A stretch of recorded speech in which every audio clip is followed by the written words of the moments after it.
我天生痴傻，从小被人欺负。直到那年，爹带回一个眉目如画的少年，他温润俊雅，精彩绝艳，全京城不知有多少姑娘倾慕，却唯独对我呵护体贴，无论我躲藏在哪里，都能找到。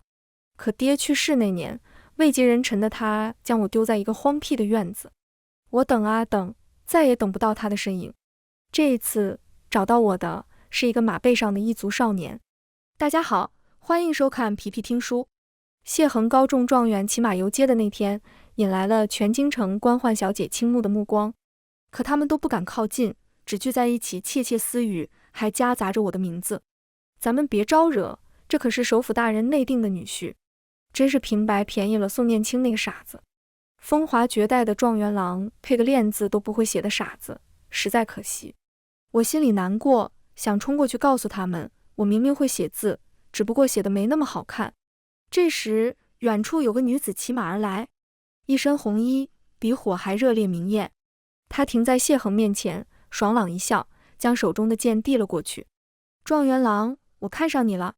谢衡愣了下，低声说，谢某已有未婚妻，不能收姑娘的东西。他没有要那把剑，却一瞬不瞬地看着那姑娘，眸中像落入了漫天繁星，是我从未见过的样子。街上的人纷纷议论起那个姑娘，她叫杜安若，是抚远大将军的女儿，从小跟她爹在边塞长大，能上阵杀敌，难怪如此英姿飒爽。这样的女子才跟状元郎般配。我默默转身，挤出了人群，生怕被发现我就是他们口中的那个傻子。傍晚时分，谢衡回来了，我站在门口，看着他如谪仙一般翩翩而来，心里突然生了惬意。手心里的荷包已经被攥得汗湿，却不敢送给他。那是我亲手绣的，我努力地绣了很久，手指不知被扎破了多少次，还是歪歪扭扭。和杜小姐的那把剑比起来，实在太丑了。谢衡没有察觉，走过来理了理我额前吹散的头发。风大，念念回屋吧。一如既往的温柔体贴，眼中却没有看向杜小姐那样的光。可嗨嗨。风中传来一阵咳声，爹爹不知何时来了。他看着我和谢衡，笑了起来。衡儿高中了，你们的婚事也该尽快操办起来。我想起今天在街上听到的那些话，顿时手足无措，小心翼翼地去看谢衡。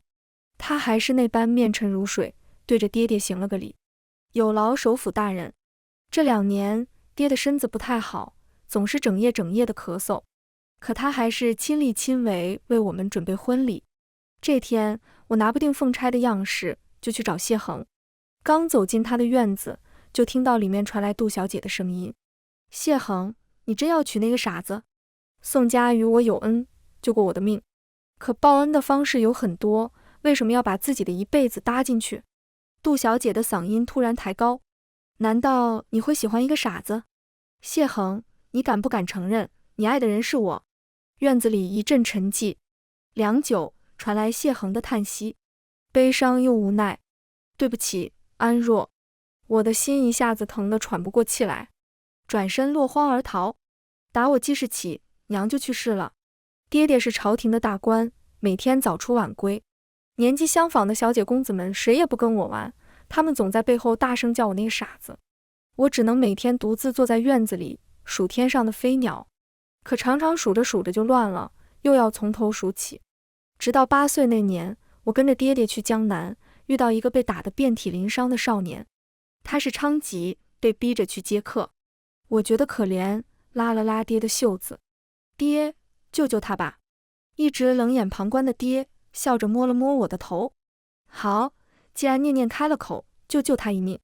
爹为那少年赎了身，又一字一顿地说：记住了，你的命是念念救的。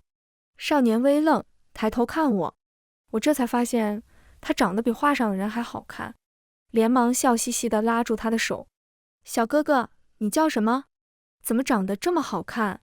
他脸上泛起一抹红，垂下了眼眸，弯而翘的睫毛宛如蝶一般微微扇动。谢衡，谢衡哥哥，以后你就住在我家，每天陪我玩吧。之后无论我做什么，谢衡都陪在左右，眉宇间全是温柔笑意。有几次我不小心要摔倒，也都跌进他怀里。他身上总有股淡淡的好闻的墨香。我赖在他怀中不肯走时，他也不会生气，只是红着耳朵尖，轻声叫我念念。爹就在不远处看着，目光幽深，带着我全然不懂的审视。过了年，爹把谢恒送进了国子监读书，每晚还亲自考教他的课业。我又总是一个人了，心里很难过，跑去求爹，能不能让谢恒哥哥一直陪着我？爹却叹了口气，念念乖，爹爹正在好好栽培谢恒，为他在朝堂上铺路，将来才能更好的照顾你。我不明白为什么谢恒要去朝堂才能照顾我，但又不敢问，因为怕看到爹眼中的痛楚。我虽然很多事不懂，却明白那些痛楚是爹在悲哀，我为何会是一个傻子？1日阴雨绵绵，我一整天都在担心谢恒淋雨会得风寒。傍晚时，终于忍不住偷偷跑出去找他。刚到国子监门口，就看到有几个人一起出来，我一眼就认出了谢恒，他是里面最高最好看的。有一个人拍了拍他的肩膀，谢公子得赶紧回去陪你那个小傻子吧。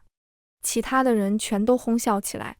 咱们来读书靠的是才学，谢公子靠的是每天讨好一个傻子。傻怎么了？架不住人家有个首府爹，将来你娶了傻小姐，再生一窝小傻子吗？嘲笑声中，谢恒始终垂眸不语，挺直的脊背被雨淋湿，微微发着抖。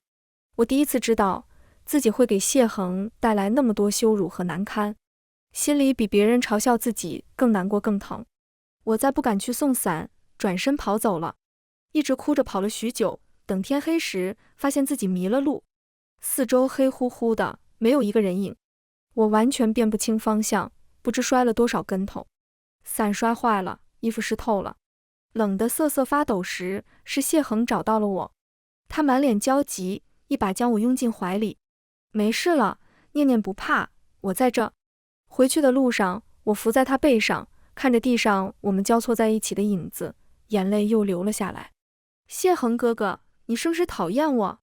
别胡思乱想，我怎么会讨厌念念？又走了一会儿，他轻声问：念念，你怎么会来这里？我咬了咬唇，支支吾吾道：我想玩捉迷藏，不小心迷了路。以后玩捉迷藏时别怕，无论你藏在哪，我都能找到。他的声音带着笑意，清朗动听。念念，醒一醒。我揉了揉眼睛，才发现自己不知何时睡在了假山洞里。身旁的谢恒迎着光，浅浅笑着。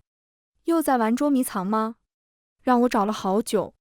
我呆呆看着梦里的谢恒与现在的他渐渐重合，嘴里的话忍不住脱口而出：谢恒哥哥，你是不是不想娶我？我可以告诉爹爹，取消咱们的婚事。他愣了下，错开了目光。念念不要乱想，我会好好照顾你，一生一世。说完，又解下外衫裹在我身上。外面冷，回房里睡吧。周身都是熟悉的他的气息。我还想问问他究竟是喜欢杜小姐还是喜欢我，可最终没敢问出口。小时候我曾问过爹爹，为什么别人都说我是傻子？爹抱着我说，有些事不问，心里就不会难过。现在我就要成亲了，我不想难过。婚礼如期举行，整个京城的达官显贵都来了。爹爹明明病着，却还是带着谢恒挨个敬酒。可等夜深，客人们都散了，爹却咳出了血。婚后的日子和平常没什么两样，只是谢恒更忙了。每晚回来，我都已睡着。有时我半夜醒来，看到他侧身睡在床的最边沿，和我远远隔开。就这样一晃又是3年。这天夜里，熟睡中的我被摇醒。谢恒站在床边，眸光比这夜还深浓。念念，你爹爹走了。我的心一下子空了，直愣愣坐着，发不出一点声响。他忽地将我紧紧抱在怀里，声音哽咽：念念，别难过，你还有我。爹死之前提携谢恒入了阁，熬几年资历，将来也会做首辅。别人都说我这个傻子命好，先做首辅女儿，又做首辅夫人。谢恒对我比以往更好了，午休时会带我去游湖逛街，晚上我做噩梦哭醒，会把我抱在怀中轻哄。可近来朝堂上似乎出了事。他一连许多天没有回来，这日清早终于见到了他的身影，却脸色苍白，眼底泛着青。念念，我带你出城玩，好吗？好啊。我刚要欢喜拍手，又闷了下去。改天再去吧，你看起来好累，先回去休息。他温柔一笑，拉起我的手。我没事，陪念念要紧。他带着我出了城，又远远走了许久，最终停在一处院子里。念念，我们来玩捉迷藏，好不好？为什么玩这个？他眉眼弯弯，笑得温雅动人。我知道念念最喜欢玩捉迷藏，一直没时间陪你，今天补偿给你。原来是这样，我立马高兴起来。那我藏起来，谢恒哥哥能找到吗？他笑意依旧。你忘了吗？以前我说过，无论念念藏在哪，我都能找到。我当然没忘。这个世上除了爹爹，谢恒哥哥是对我最好的人。那我去藏了。等等。他又将我拉住，从怀里取出一件披风披在我肩上。天气冷，穿好。他垂眸为我系领口的带子，不知为何修长如玉的手指总是在抖，系了几次也系不上，最后还是我自己系好，又笑着对他摆了摆手。谢恒哥哥，你一定要快点找到我啊。他颔首，目光如水，静静看着我的身影消失不见。我围着院子转了一圈，最终躲在稻草后面。外面先是静悄悄的，没多久传来阵阵马蹄声。很快有许多人闯进来，像在找着什么。是我藏得太好，谢恒找不到，所以才找来这么多人吗？就在我犹豫着要不要出去时，稻草忽地被人撩开，外面的高头大马上坐着个异族少年。那双桃花眼看着我身上的红披风，目光灼灼。他扬眉一笑，说不出的得意畅快。红羽银枪杜安若，小爷我终于找到你了。我被带去了一个军营，里面的士兵见到我全都凶神恶煞一般，目目圆睁。我吓得全身发抖，眼泪越流越多。许是被我哭得不耐烦了，那少年皱了皱眉。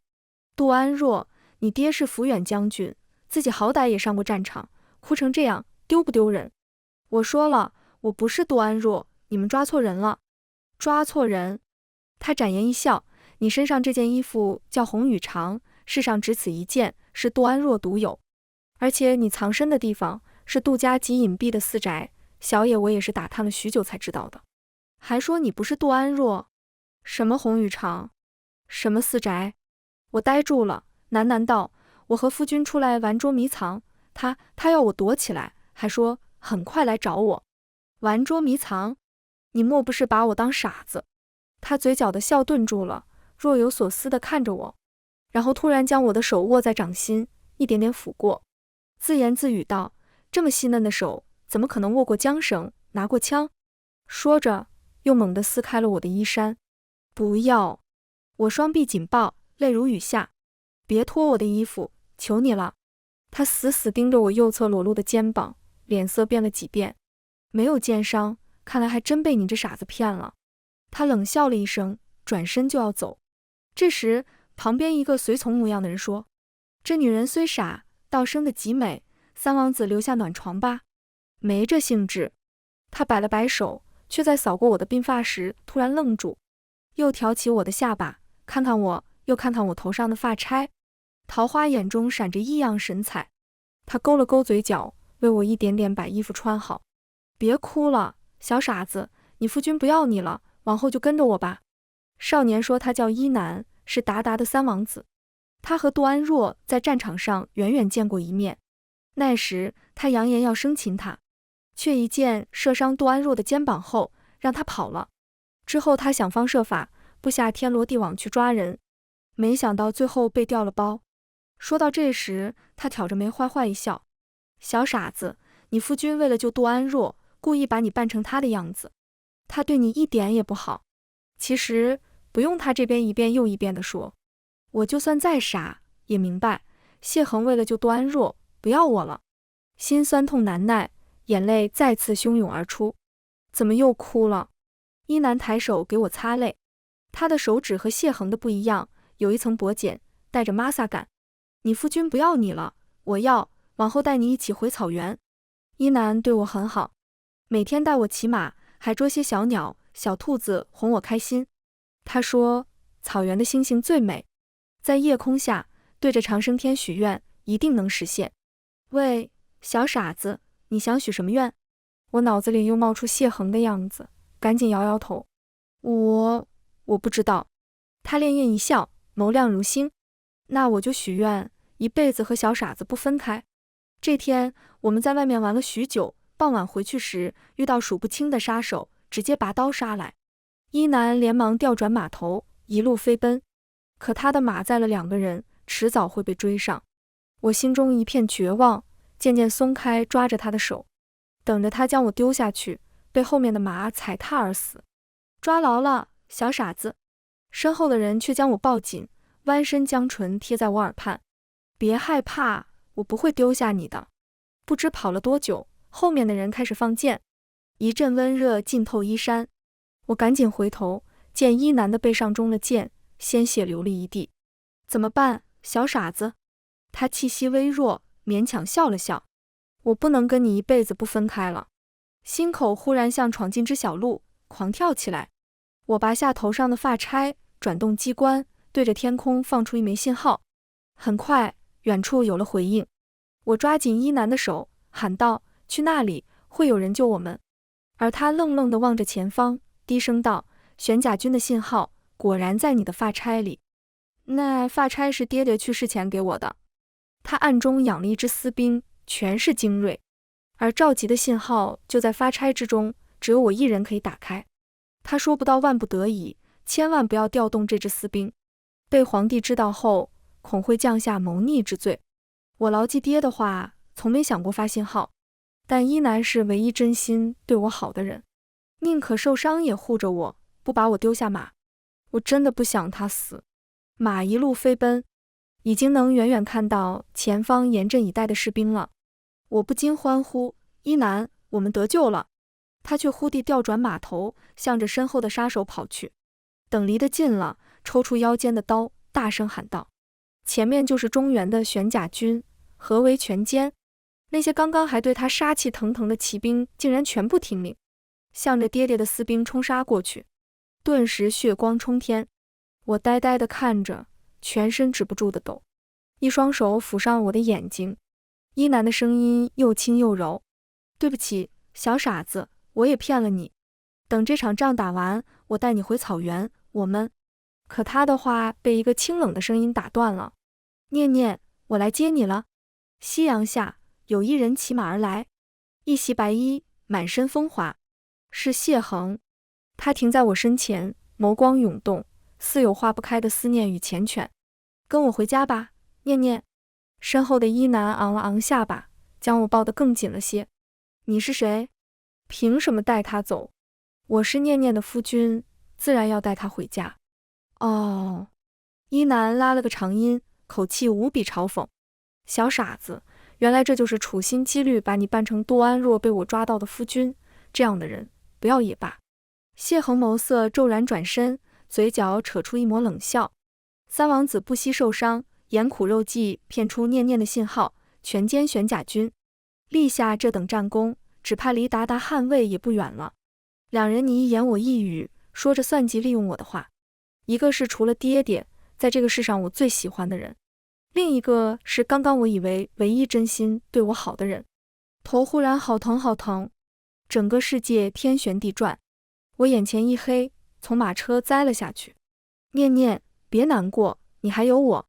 别哭了，你夫君不要你了，我要。”原来就是他处心积虑把你扮成杜安若。三王子盐苦肉计骗念念，全歼玄甲军。是谁在说话？求求你们不要再说了。眼前突然一片光明，我揉了揉被刺痛的眼睛，发现自己正躺在卧房的床上。门外隐隐约约传来说话声：“阿恒，陛下说你设计歼灭了宋怀远豢养的玄甲军，为朝廷除去心腹大患，以下只升你为内阁首辅。”杜安若的声音里带着欣喜：“你的腿好些了没？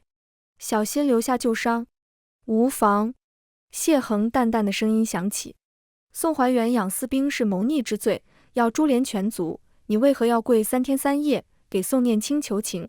念念是我的妻子。”呵，杜安若嗤了一声，很是不屑。宋怀远已经死了，连身后名也被你毁了，你还守着那个傻子。说完，脚步声渐渐远去，屋门被推开，谢恒走了进来。见我醒了，眸光微闪，像是映着光芒的琉璃盏。往后都没事了，念念。他走到床边，再自然不过的来摸我的头，被我躲开了。谢恒哥哥，你是故意的，对吗？他空着的手顿在我的头顶，对不起。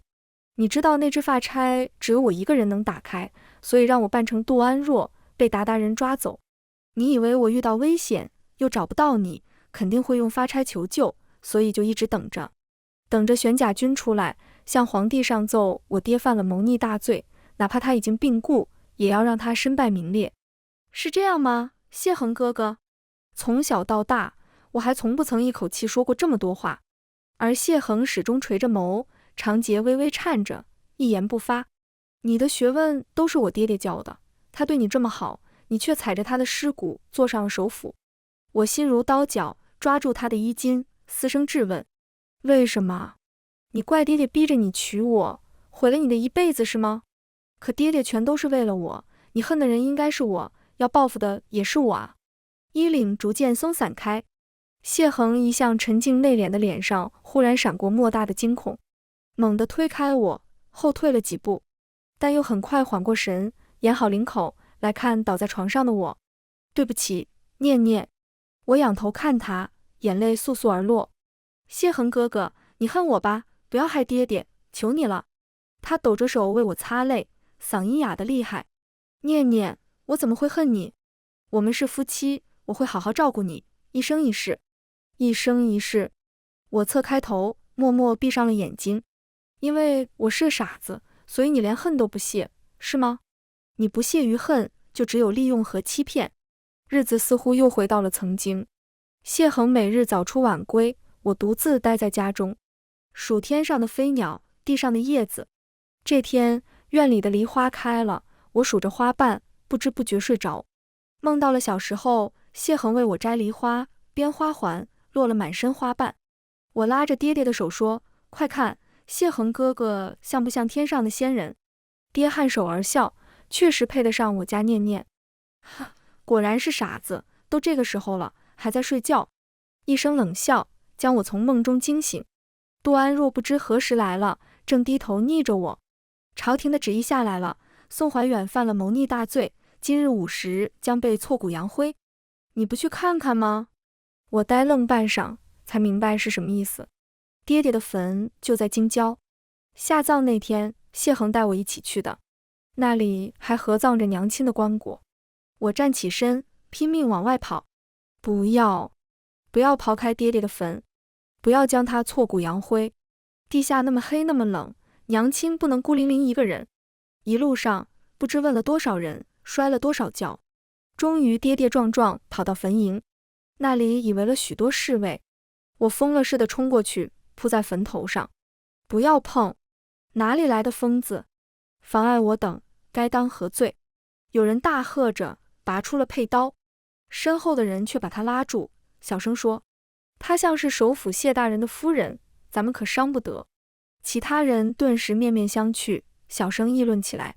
听说谢大人娶的就是宋怀远的女儿，但这是谢大人亲自宣的圣旨，该如何是好？还是赶紧去把谢大人请来。午时已过，我死死抱住坟茔，不住低喃：爹爹，娘亲，念念在这，念念永远陪着你们。不知过了多久，身后传来极轻的脚步声。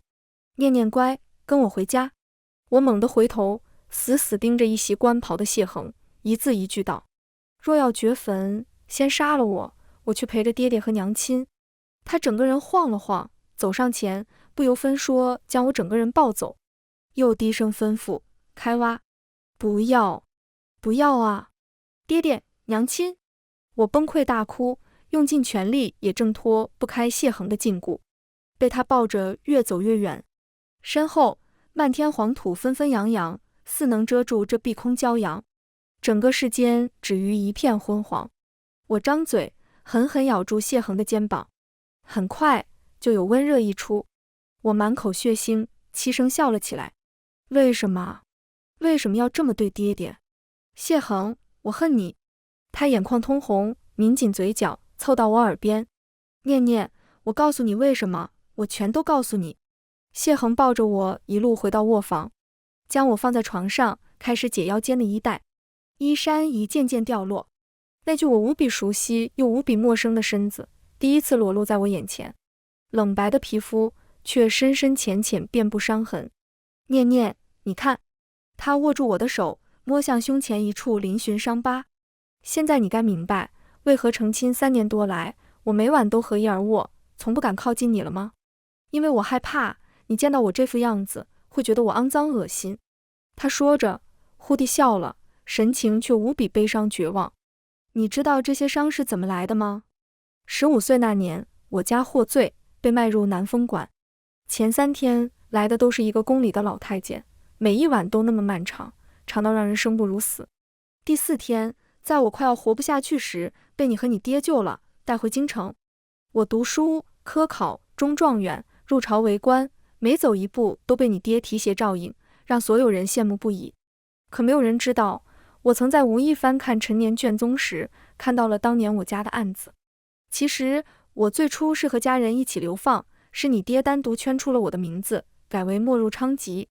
那家南风馆，那个老太监，包括与你的偶遇，全都是你爹事先安排好的。他就是要彻底碾碎我所有的尊严，然后做一条乖乖听话的狗。哪怕他将来不在了，也一辈子老老实实继承他的衣钵，照顾他的女儿。念念，你告诉我，这么多年，让我如何不恨？现在你也恨我是吗？那就留在我身边，折磨我，报复我，好不好？还不等我回答，他就俯身吻了过来。冷而软的唇辗转反侧，似有缱绻深情，又无限悲凉。渐渐的，嘴里有苦涩蔓延开来，分不清究竟是我的眼泪，还是他的。念念，你觉得我脏吗？我不知如何回答，只默默抬手抱住了他的背。他托起我的腰，吻得越发缠绵。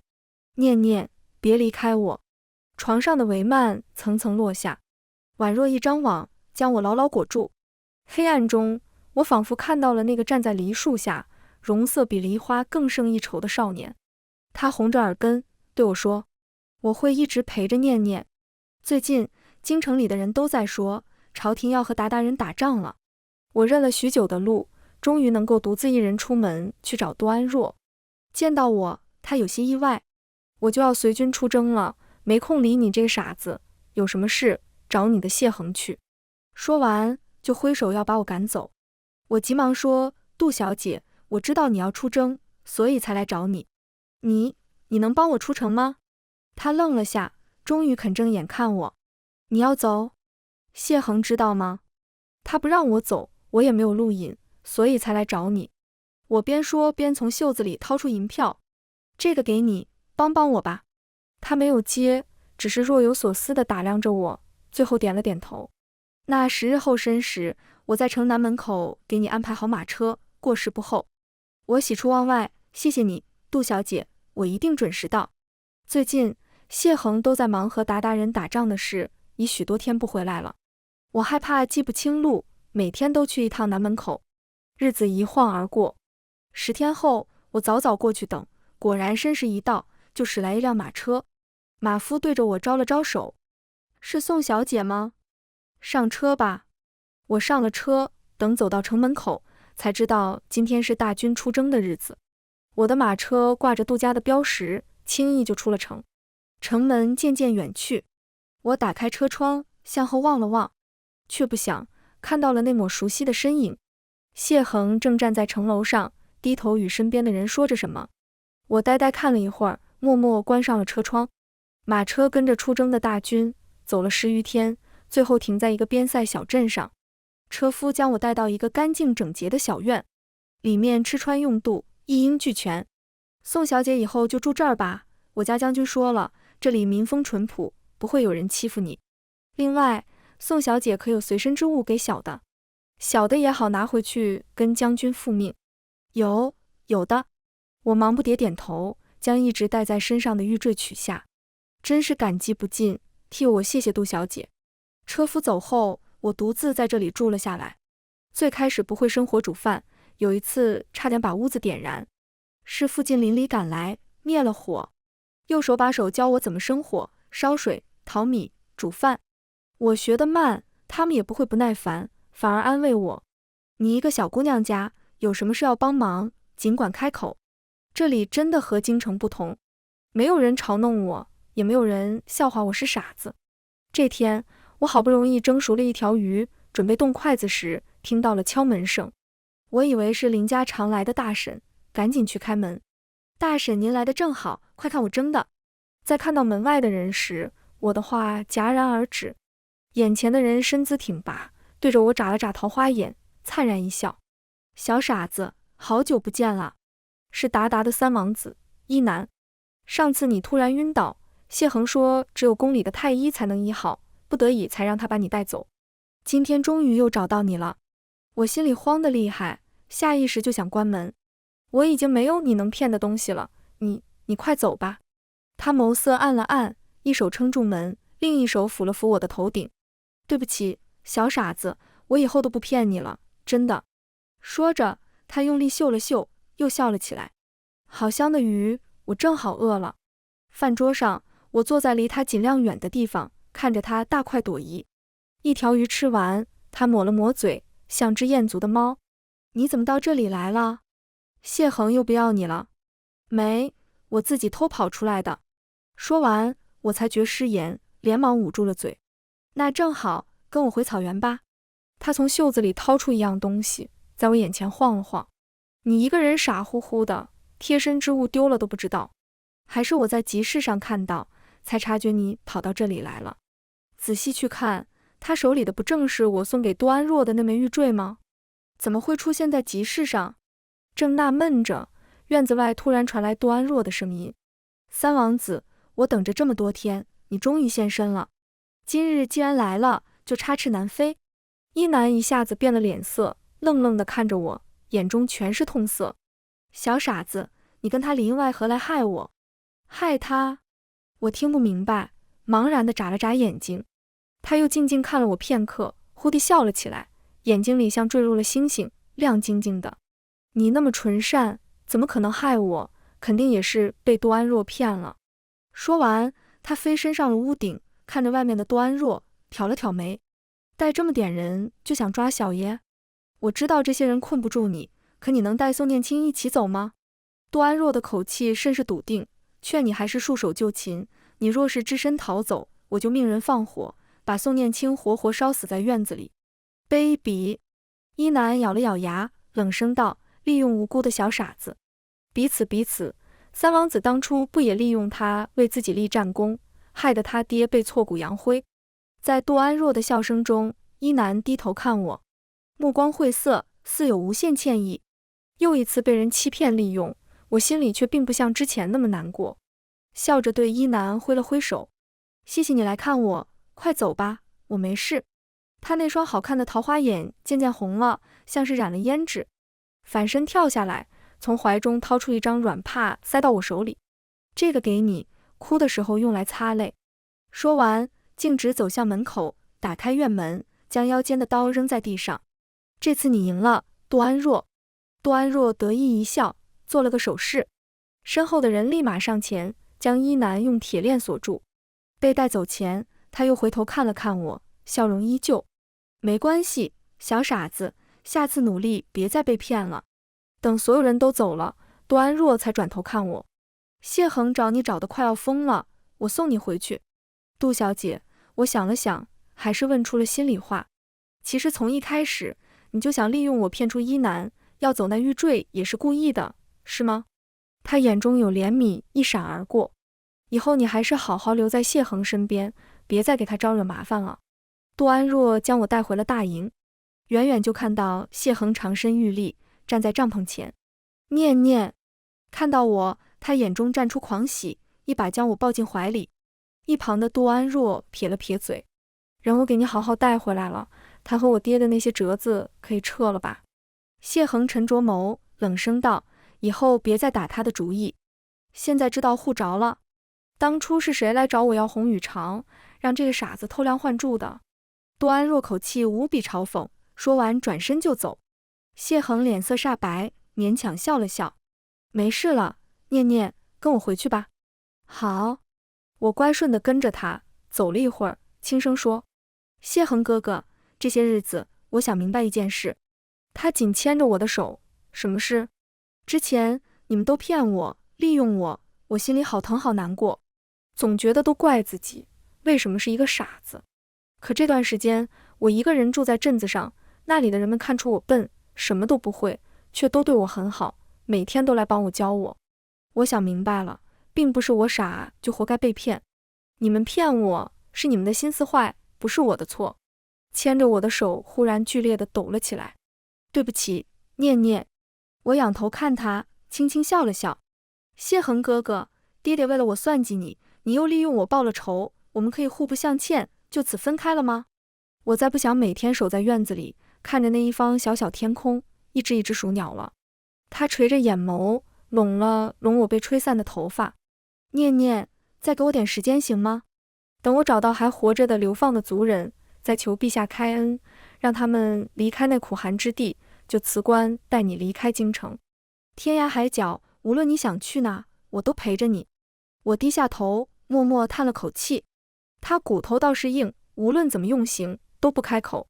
按照鞑靼人的规矩，新立的继承人必然知道地图在哪，那就再用刑，直到他说：谢恒，你无论如何都要那地图，是想以此让陛下赦免你在北疆为奴的族人。半夜，我从睡梦中醒来，隐约听到屏风外有人说话，像是谢恒和杜安若。我翻了个身，外面立马安静了。没多久，谢恒回来了，走至榻边，为我掩了掩被角，又去了帐篷一角，提笔写字。我很快又沉沉睡去。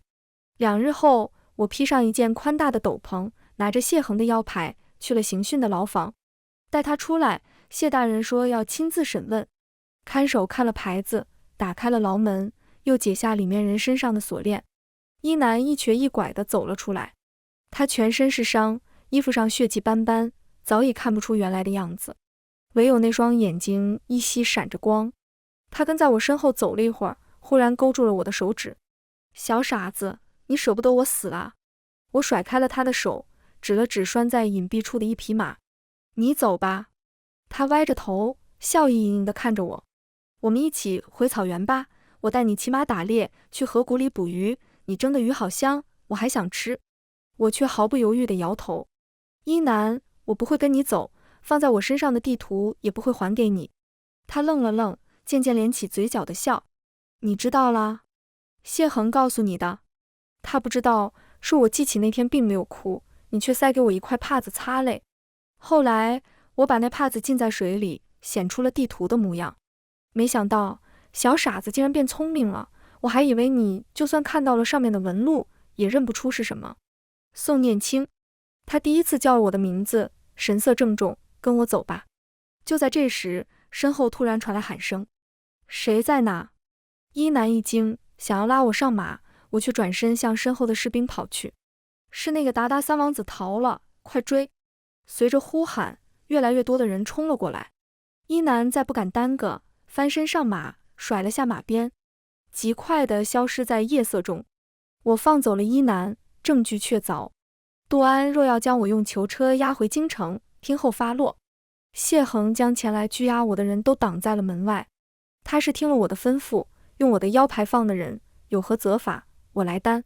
杜安若难以置信地瞪大了眼睛。他放走的不是一般囚犯，那干系着鞑靼地图，可是死罪。你难道还要用命来护着他？谢恒默然一笑。这是我的事，与你无关。回到京城，谢恒很快被下狱。他被押走那天，轻声问我：念念，你会等我吗？见我不答，又笑了起来，眉眼间是化不开的温柔缱绻。不等也没关系，无论你躲到哪里，我都会找到你。谢恒走后，我去北宫门，站在一盏巨大的鼓下。小时候跟爹进宫时，我曾好奇地问爹爹，那是什么？朝天鼓，击鼓的人可以面见天子。好厉害，那陛下岂不是每天都很忙，要见许多人？怎么会？爹笑着摸我的头。敲鼓的人都会被内廷拦下，除非有让陛下不得不见的理由，不然天子日理万机，哪有功夫见贤人？而现在，我拿起鼓槌，用力敲了起来，一下又一下，认真执着。内廷的人出来了，我说我有达达的地图，要面见陛下。勤德殿里，我跪在中央，双手将地图呈上。龙椅上的男人看了许久，沉声问：你除了献地图，还有何请求？陛下，是民女偷了谢衡的腰牌，放走了达达三王子，谢衡并不知情。我说着，磕了个头，求陛下明鉴。那你是想用这地图免去自己私放众囚的死罪了？并不是，民女另有事想求陛下。哦。皇帝微愣，眼中闪过惊讶，何事？求陛下重审民女的爹爹宋怀远的案子，还他一个清白。你是？皇帝眯了眯眼睛，打量着我，震惊起来了。你是宋怀远的女儿，天生痴傻又嫁了人，当初才没有被牵连。是，正因为民女痴傻，爹爹才养了那些私兵。他从没有谋反之意，只是担心自己走后，民女的安危，才不得已为之。这只是一个父亲的拳拳爱女之心，求陛下明察。我说完，已泪流满面，不断磕头。良久，皇帝缓缓开口：一张地图只能求一件事，重审你爹的案子，还是赦免自己的死罪，你选吧。我毫不犹豫地回：民女愿意死，求陛下重审我爹的案子。真是个痴儿，也罢，朕成全了你。皇帝说着挥了挥手。没多久，从后殿走来一个端着盘子的太监，盘子里是一杯酒。我没有犹豫，端起酒杯，一饮而尽。五脏六腑很快灼烧起来。谢陛下。我又拜了拜，喉间喷出一股腥甜，陷入了彻底的黑暗。这是哪儿？为何死了还会有光亮？我揉了揉眼睛，发现自己像是在一架马车里，想坐起身，胸口却一阵剧痛，忍不住咳了起来。别乱动。车门打开，进来的人竟然是杜安若。我呆呆看着他，半晌才讷讷问：杜小姐，你也死了吗？他又露出了那带着嘲讽的笑。是你没有死，我为你吃了家中祖传的那枚化清丹。我很是惊讶。你为何要救我？他自嘲一笑，大概之前害过你2次，等你真的要死了，反倒于心不忍。不过我的药也只能暂时压住毒性，你迟早还是会毒发。原是这样。我心中有些难过，小声说：对不起，浪费了你这么好的药。你……他看着我，眼中突然涌入许多情绪，最后叹息了一声。虽是痴儿，却有颗赤子之心，我终于明白为什么谢衡会爱你了。我脑中回想起谢衡第一次见他时那明亮的眼睛，连忙说：杜小姐，谢衡喜欢的人是你，只不过小时候我求爹爹救他，才不得不照顾我。并不是。他摇了摇头，目光悠悠，望向车外。最初我也是这么以为的，直到后来我才明白，他那样看我，不过是从我身上看到了报仇的希望。也终于懂了，你们快要成亲时，面对我的质问，他那句对不起，安若是什么意思？他是在为利用我复仇而道歉。这话说完，他默然良久，抬手擦了擦眼眶。你曾说你喜欢那个边塞小镇，我送你去那里。你照顾好自己，努力多活几年。我终于又回到了小镇子，邻里们见到我都热情的招呼，回来就好，可让我们担心了好久。我和这里的人们一起，日出而作，日落而息，生活平静安宁。时光如水，1年一晃而过。我已经习惯了胸口越来越频繁的疼痛，白天的时候忍一忍就过去了，夜里疼醒了，数一数天上的星星，也许又能睡着。又是1年，我渐渐落了头发，没了力气。这天好不容易蒸熟一条鱼，却怎么也没力气端上桌。小傻子，你的鱼这么香，怎么都不叫我来吃？是不是把我忘了？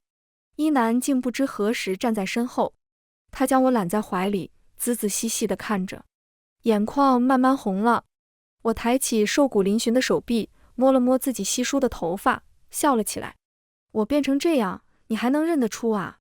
当然认得，还和我第一次见你一样，好看得不得了。他的嗓音哑得厉害，转过头喘息了许久。再看我时，还是笑靥如花。来，吃鱼了。他将鱼刺择好，一点一点喂我。可我吃了2口，喉间又涌起腥甜。我不饿，你吃吧。随着说话，一股嫣红顺着我的唇角蜿蜒而下。他扔掉筷子，慌忙将我抱了起来。我带你去看长生天，和长生天许了愿，你就会没事了。马跑了1天1夜，终于在夜里赶到了山脚下。小傻子，你快看！伊南指着远处一座覆盖着皑皑白雪的山峰。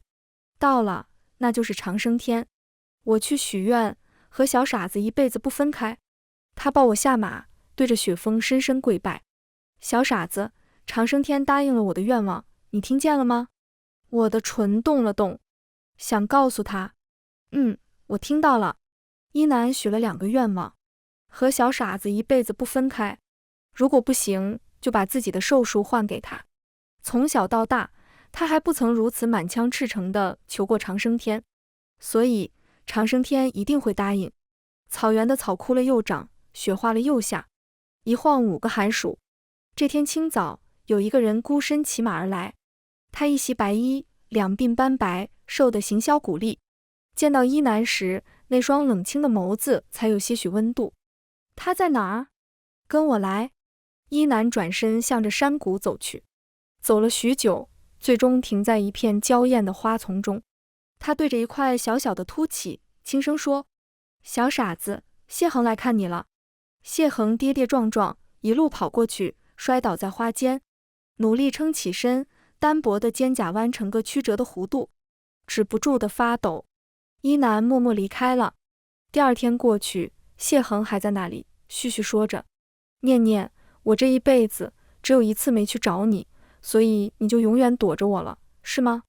可你躲到这么远的地方，还是被我找到了。你从小害怕寂寞，总想让我陪你，现在我终于可以永远陪你了。”第3天过去，谢恒仍在，双臂张开，紧紧抱着坟茔，脸色苍白，像是睡着了。伊南勾唇笑了笑，从怀中取出一只玉匣，贴在脸颊。小傻子，你看，我骗了他。我和长生天许过愿，我们才会一辈子不分开。全文完，皮皮听书，感谢您的观看，每天上新精彩小说，喜欢就订阅吧。